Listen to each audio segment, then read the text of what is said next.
जी बहुत proud feel हो रहा है जी। बहुत अच्छा लग रहा है कि जो सालों की मेहनत थी, जो जो सपना देखा था 2012 में जब आर्चरी शुरू करी, तो वो आज पूरा हुआ पेरिस पैरालंपिक्स में। इससे पहले भी ब्रॉन्ज जीत चुका था, लेकिन गोल्ड का मज़ा ही अलग है। तो वो सपना आज पूरा हुआ। बहुत ही बढ़िया फीलिंग थी वो, कि पूरा जो स्टेडियम था वो आर्चरी की जो एरिना था वो भरा हुआ था दर्शकों से।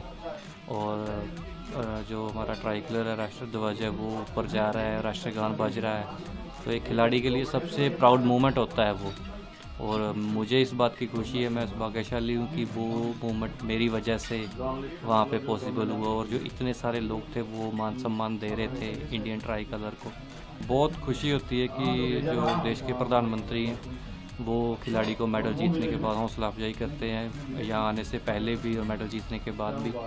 तो उन्होंने भी सोशल मीडिया के ज़रिए मुझे बधाई दी। अभी बात होने वाली है उनसे कल। तो बहुत खुशी होती है कि प्रधानमंत्री खुद खेलों को इतना सपोर्ट करते हैं, इतनी अच्छे से निगाह रखते हैं इन चीज़ों पर, खिलाड़ियों के लिए समय निकालते हैं। तो ये अच्छी बात है। देखिए, हमारी तैयारी अच्छी थी।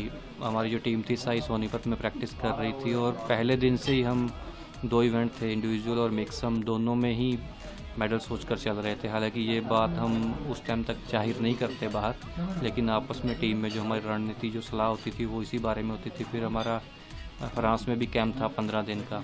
तो इंडिविजुअल में मेरा मेडल आ गया था, और मेरे से एक दिन पहले जो मेरी टीममेट थी पूजा, वो ब्रॉन्ज मेडल से पहले ही क्वार्टर फाइनल में बाहर हो गई थी। तो ये था कि इस बार दोबारा से मिक्स टीम में भी हम अच्छा खेलेंगे, मेडल जीतेंगे। लेकिन अनलकीली हम बिल्कुल पास आके ब्रॉन्ज मेडल लूज़ कर लिए।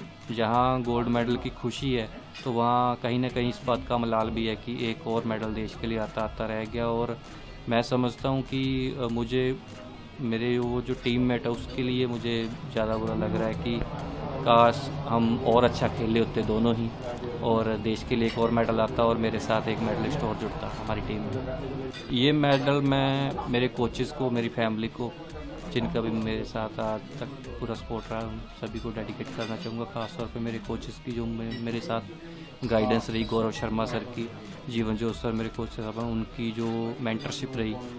और मेरी फैमिली का भी सेक्रीफाइस रहा कि मैं महीनों घर से बाहर रहता था, कैंप में रहना, विदेश में भी ट्रेनिंग की, तो फैमिली को टाइम कम दे पाए। तो उनका भी बहुत बड़ा योगदान है। तो इन फैमिली को, कोचिस को मैं डेडिकेट करना चाहूँगा। मैं एक्चुअली बहुत ज़्यादा खुशी तब हुई थी जब मैं फाइनल में पहुँच गया था, सेमीफाइनल जीत चुका था। कोच साहब से भी हमने 5-7 मिनट बिल्कुल ऐसे ही कह लो कि पाँव ज़मीन पे नहीं लग रहे थे। लेकिन फिर फाइनल से पहले कहीं ना कहीं इस बात का भी एहसास था कि अभी एक मैच और बाकी है, और यहीं आके सेटिस्फाई नहीं होना, सिल्वर से